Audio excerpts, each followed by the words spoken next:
Hey, what's going on, everybody? TK here, TK and Drinks. We got another honest mead review coming at you today. I know it's been a while since we've had one of those, but had my Mazer Cup event, it had some interviews scheduled. You know, life gets in the way sometimes, but we are back and we got a doozy of one for you today. We've got the Honey Pot Meadery out of Anaheim, California, doing their first appearance on TK and Drinks. And if you don't know who these cats are, they've been around since 2017. And they are known for making huge berry bombs, huge in the secondary market. These guys' bottles are very highly sought after by a lot of people, and I've yet to have any of their stuff, so I'm pretty excited. I came up on a couple of their bottles, and this one in particular intrigued me because, as you know, if you're a fan of my show, and if you're not, you need to go follow, subscribe, like, notify bell, all those things on all my social media platforms, and help get the subscriber base up, help get those algorithms kicking and going, and get some more impressions and all that bullshit. Get all that stuff going, get more followers, build a TK and Drink empire. I appreciate all the love. So, as I was saying, TK and Drinks, one of the things I always like to do here is start any Meadery's journey with a traditional, especially one that is unique or extravagant in some way, shape, or form. So when I saw this one come up, it intrigued me in multiple ways. Mostly the flavor profile is an El Salvadorian wildflower honey traditional on the sweet side. No, sorry, very sweet. And its name is Polearm. I don't know if you can see that, but that is in reference to Final Fantasy VII's. They have a whole series of the Final Fantasy VII weapon lines. They have the polearm, they have the gun arm, they got the shuriken, they got the megaphone, they got all these different things, and got all different flavor profiles and everything. But it has really low ratings, which intrigues me because I'm always wanting to pick up something that a lot of people find divisive, because that means that there's usually something going on there, and I'd rather have something that's got something going on like that than something that's going to be a dead fish, so to speak. I don't know. Alright, the story we got on the back here says the polearm. It's not often that we use honey from outside the state, let alone outside the country. There have been experiments with Mexican and Brazilian honey, but this is quite different. The flavors were dynamite on the palate. Allow us to introduce you to honey from El Salvador. This honey, considered wildflower, showed great herbal and spicy notes. To let the honey really shine, we paired its raw qualities of this mead with a beautiful Featherbone barrel that somehow fell into our lap.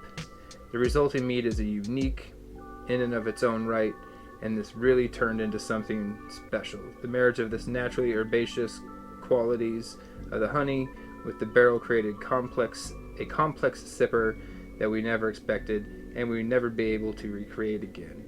Now, if only we could find the keys to the high wind. Again, the high wind from Final Fantasy VII, this flying cool-ass spaceship deal. So, after all of that, let's go ahead and see if I can manage to get, it smells so good, to get to a slow pour.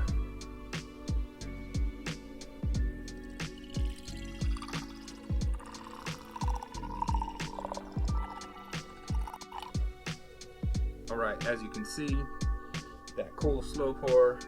This stuff is pretty hazy. Now, I have no idea what year this was brewed. I don't believe it says on the bottle. I say brewed, made, produced. I don't know what year that was, but if it's been sitting for a while and it's still this hazy, 6 months aged in a barrel, yeah, this definitely got some nice tannin colored meniscus going on there. Super leggy. I'm not sure if you can see any of those legs that are coming down there, but it is just starting to come down right there above the tail of the A. This has got some serious strength to it. I got a little full there, but there wasn't much left in the bottle. It's only a 187 bottle, which is like 7.5 ounces or whatever it is. But hey, everybody does what they do. So judging by the quality of their mead, not the size of their bottle. You know what I'm saying? That being said, it is super hazy. Nothing brilliant about that clarity.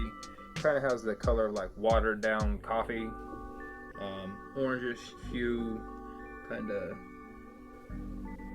I don't know, might even have like a floaty or particulate or something. Now that's not fair because I did have an open cork in there, so I can't say anything about that. No bubbles, nothing like that. It's like I said, very leggy.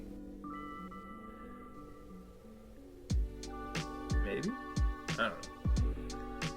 So I did have this. I don't know what I'm saying. I imagine what I imagine it's gonna be like. I did have this one earlier. Try to cut in the footage. And I'm actually opening up a bottle I picked up the other day from the cats at Honey Pot out in California. It's a El Salvadorian honey traditional. If I can open it here. Oh crap! The freaking cork broke. I wonder how old this is. But it's a bottle of Polearm. So it says it's made with. It's a traditional made with El Salvadorian wildflower honey. And I read online this one's got some terrible reviews, which is one of the reasons I wanted to get it, because I'm trying to try all the traditionals and all the things and whatnot. So did the reviews mention the honey? Is that the reason why they were banning it? No, the reviews were all from Untapped, so it was a bunch of bros that gave it a bunch of crappy stars, didn't like it, stupid. Why would they make that? I'm never buying from these guys again. You know, you read them. Gosh.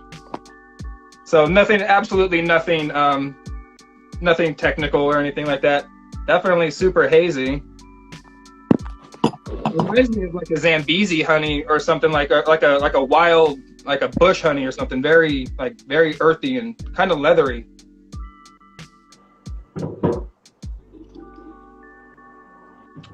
Ooh, like caramely and like toffee, but then has like a kind of like a earthy green note underneath of it. That's very interesting.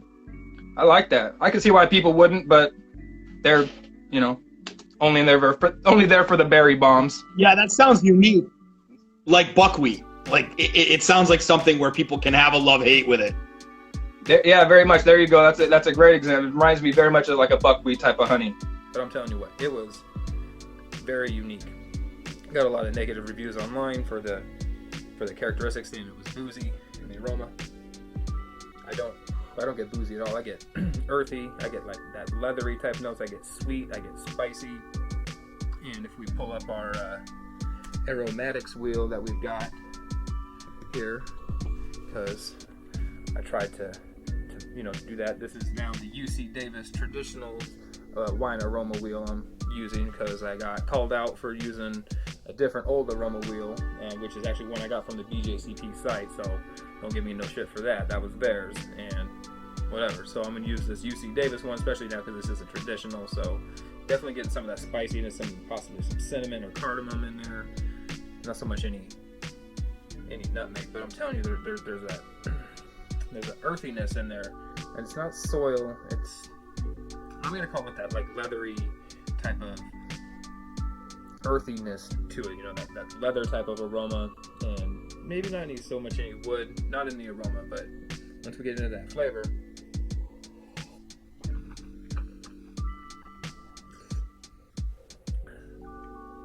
Oh, see, now I'm getting peppery type spices. I'm getting a little bit of a warming alcohol note to it. It's smokiness. And now I get that like barnyard. Imagine kind of like imagine like a buckwheat honey, that kind of like greenish, grassy barnyard type of note to it. I like it. I think it's very unique. It's structured very well. The flavors all blend together. I guess it might be a pinch. I can't even say I think it might be a pinch. It's a pinch on the boozy side for me. Well, I guess it might take away from the taste a pinch. But again, I don't think this is as a young mead by any stretch, and I don't know what kind of alcohol Featherbone is, but if it's whiskey, I can see it having that kind of whiskey barrel type of taste to it. So I'm gonna say it's probably a whiskey barrel, and that's the whiskey barrel I'm tasting in that in that warming alcohol. It's kind of making it lean towards hot, so it's definitely got that whiskey kick to it. It's something else. It's a very unique mead. I can see why people would slam it, because it's definitely not for everybody. But if you're someone who's really seeking out like a kick-ass traditional, that's something that you're not going to run across every day, and something that's just really unique, this is something I would say, if you ever come across it and see it in someone's collection, try to grab it, or at least get them to pop it open and share it with you, because it's a unique experience.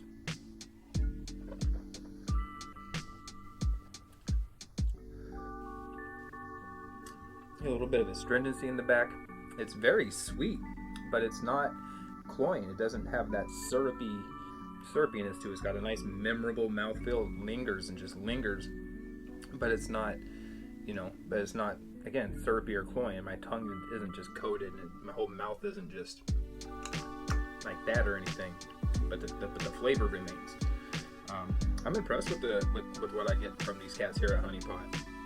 At least with this one anyway. I got one more from them I'm gonna try. It's a key lime pie. It's another one in the series called the Megaphone. It's a key lime pie inspired one, but yeah, I can get to the scorecard real quick and see what we can do. All right, all in all, we are giving this guy a 41 for everything that we had mentioned on, just before here. It's got this sweet, buttery type of aroma in there. Again, almost got the spices, the cardamom, cinnamon hints in there, little whiskey barrel type of aroma in there as well. I mean, it's structured very well. Again, spicy, smoky, a little bit on the warming towards hot side, whiskey barrel characteristics in there, that oaking. Get the tannins in there, but it's nice compared to that, to cut into that sweetness. A little bit of astringency and acidity in there. Memorable mouthfeel without, again, being cloying. And the color, while that's all hazy and everything, definitely docked a few points for that. Just, if you're going to put something into a competition, I would definitely dock points for the haziness. They didn't. So, I mean, ultimately, it really doesn't have any bearing on anything. It's just my own practice. But, again, that's a 4.1 if you're on one of the untapped things or whatever. So, I really like this. It's got some strong, really nice characteristics to it. I'm not sure what I would say to make it necessarily better or anything like that, because I think it's just really how it is. I think the only thing that might make it score higher for me is if, maybe they clarify it up a little bit. But I mean, like a 40, 43, 40 is a 41 to 43, 40. I mean, that's a very respectable score. I don't think anybody's being happy. I mean, people take medals home with those types of scores. So, and I'm sure, again, these guys don't need some chump like me on the internet telling them what's good and what's not good. They know what they have. And all those people out there that are giving it bad scores, I'm pretty much just guessing are either uneducated swine or just don't have the palate for something like this. Because if you're gonna, if you're not gonna like it, that's one thing. But if you're just gonna go out and blast it and all that stuff just because it's not your cup of tea, go sit on it. Have a good day, good night, good evening. Be on the lookout for more TK Drinks Honest Mead reviews. Be on the lookout for more of my Meeting of the Mind panel interviews, my one-on-one interviews, What's the Story series, all that stuff. And I hope to see you around. Follow, subscribe, like, love, push-ups, sit-ups, crunches, run your laps, do all that stuff. Stay healthy, and I'll see you next time.